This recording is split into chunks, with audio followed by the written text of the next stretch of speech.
lui fait confesser son papy. Dis-moi, papy, tu as toujours aimé les maths? Toujours. Tu as eu de la chance. Où t'as la bosse des maths? Mon petit jaunet, je ne sais pas si j'ai la bosse des maths et si la bosse des maths existe. Mais si je me souviens bien, j'ai commencé à aimer les maths quand j'avais une addition du style 37 plus 587 plus 63. J'ai additionné d'abord 37 plus 63 égale 100, puis avec 587, cela donnait 687. Le fait que 37 plus 63 tombait juste, un nombre rond, 100, me faisait plaisir. Oui, papy, au collège, on a eu aussi des calculs astucieux de ce genre. Je n'ai pas trop accroché. Quant à la géométrie, j'ai vite accroché, comme tu dis. Les propriétés des triangles, des droites remarquables, etc. Et tu faisais des démonstrations? Oui, beaucoup. Tiens, petit exemple. Un problème donné aux Olympiades, phase départementale. Il y avait plusieurs phases? Oui. Niveau collège, en décembre, niveau ville, en février, niveau départemental, mars, puis national, en avril. Après toutes ces sélections, les meilleurs élèves de lycée avaient 2 mois de stage olympique international, puis 2 barrages pour définir l'équipe de 6 élèves qui représentera la Roumanie aux Olympiades internationales en juillet. Et tu es arrivé jusqu'où? Minute papillon. D'abord le problème promis. Démontrer qu'un triangle dont les angles sont proportionnels au nombre 1, 2 et 3 est rectangle. Mais papy, je ne sais même pas ce que proportionnel avec veut dire. Nous avons fait des tableaux de proportionnalité. Trouver la quatrième proportionnelle avec le produit en croix et c'est tout. Oups, le programme en 5e contenait aussi ceci. Les nombres A, B et C sont directement proportionnels avec les nombres A', B' et C' si A sur A' égale B sur B' égale C sur C'. Mais c'est exactement ce qu'on fait. On a un tableau de proportionnalité et A sur A', c'est le coefficient. Donc, dans notre problème, si on note avec A, B et C les mesures des angles d'un triangle, alors A sur 1 égale B sur 2 égale C sur 3. Et maintenant, si on note avec T les valeurs égales à A sur 1, B sur 2 et C sur 3, alors A égale T, B égale 2T et C égale 3T. Ok, j'ai suivi. Mais la somme A plus B plus C égale 180 degrés. Bien, donc T plus 2T plus 3T égale 180. Ça fait 6T égale 180, donc T égale 30. Ainsi, A égale 30 degrés, B égale 60 degrés et C égale 90 degrés. Le triangle est donc rectangle. C'est QFD. Dis-moi, papy, en 5e, vous étiez habitué à résoudre des équations comme celle-ci? Là, on arrive à la différence des programmes. C'est waouh! Équation très simple était au programme depuis la 6e. Chaque pays a son programme? Là, je suis incapable de te répondre. Je devrais étudier tous les programmes, au moins de l'Union européenne. Mais alors, quel est le programme pour les Olympiades internationales? Car les 100 pays ont des programmes différents. Eh bien, c'est l'intersection de ces programmes, leur partie commune. Bon, maintenant que tu m'as pas répondu, jusqu'à quelle phase es-tu arrivé? Ça dépendait de la classe.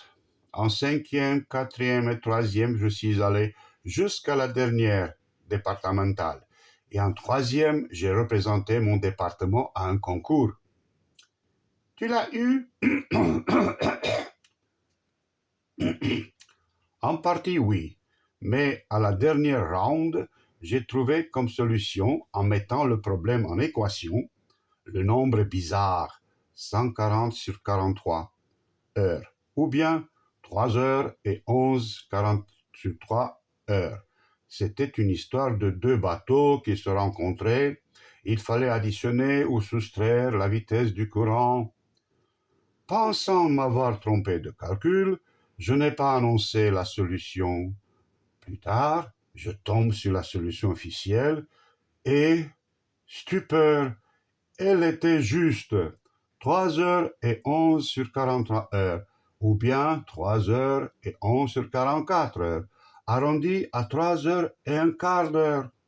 Ce mot arrondi, je l'ai détesté tout de suite. Mais qui arrondit 11 sur 43 à 11 sur 44, tu peux me dire? Personne. J'étais tellement désappointé que j'ai décidé de ne plus croire qu'une bonne solution doit être un nombre normal, simple. Mais de plus, j'ai commencé à lire le manuel de A à Z. Pourquoi faire?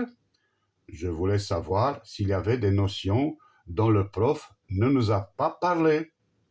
Et? Eh ben, figure-toi que j'ai découvert le système de numération en base 2 et j'ai réussi à le comprendre tout seul. Oui, je connais.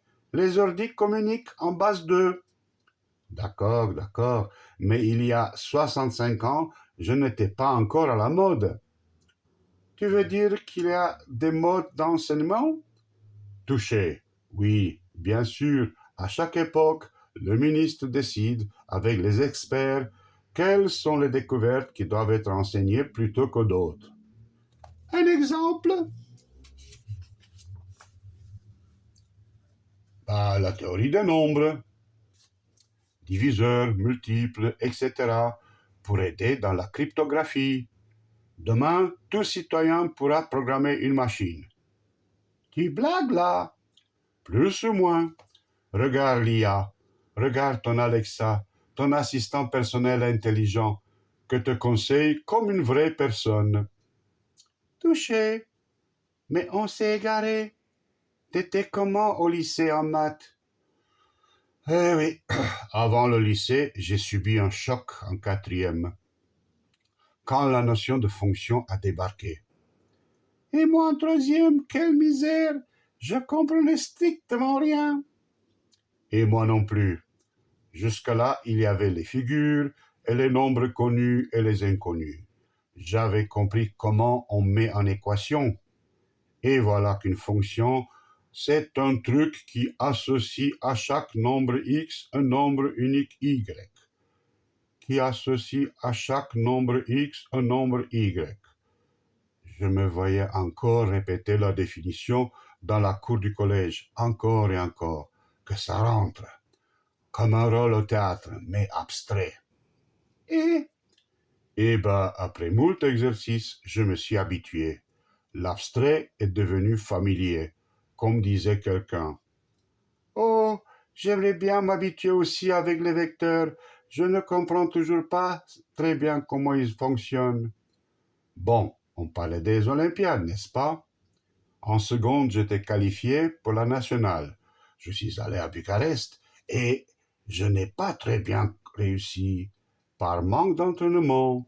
Mais dans ce printemps 1970, du fond de la salle où les médaillés étaient récompensés, j'ai aperçu mon futur mentor, Grigore Moïsil. Il avait encore 3 ans à vivre, mais ses œuvres de vulgarisation et surtout ses dictons me subjuguaient pour toujours. Donc, pas tes profs de maths?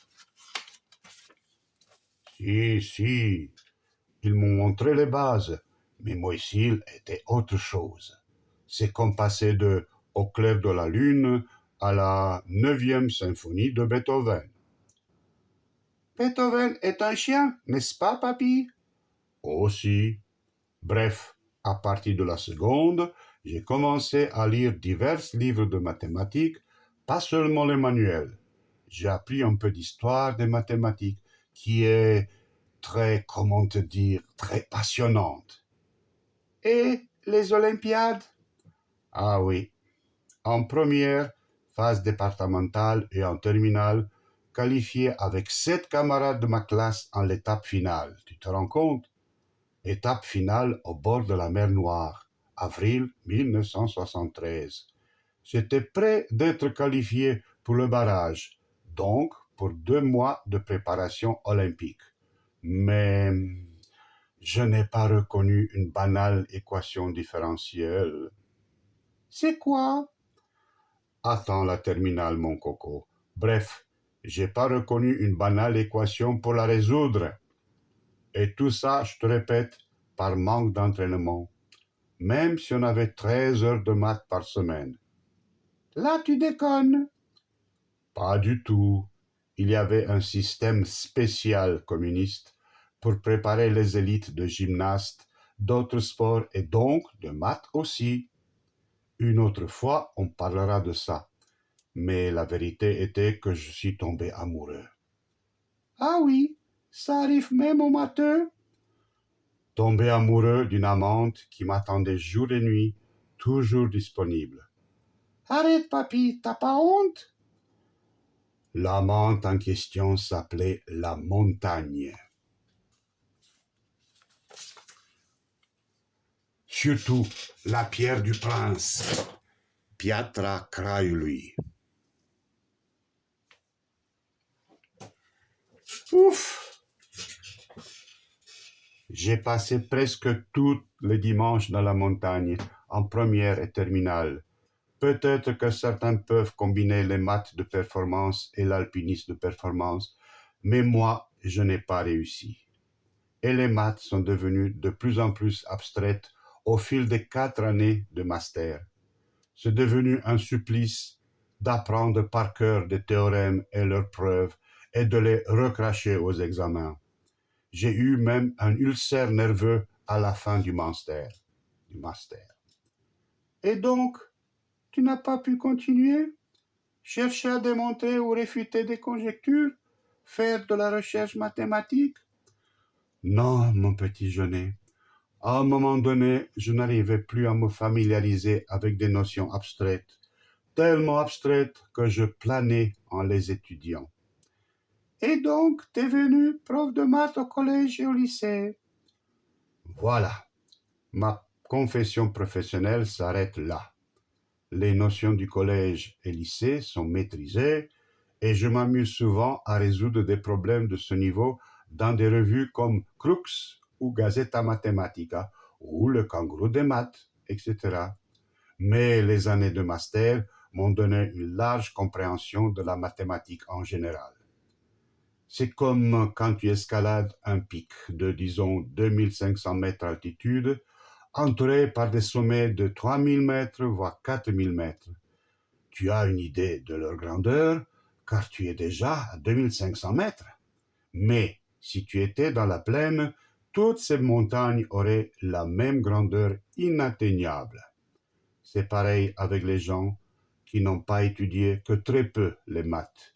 Ils ont résolu des petites énigmes, ils prennent plaisir à cela, mais ça s'arrête là. Tiens, à propos d'énigmes, je viens de tomber sur celui-là, sur Facebook. Regarde bien la figure.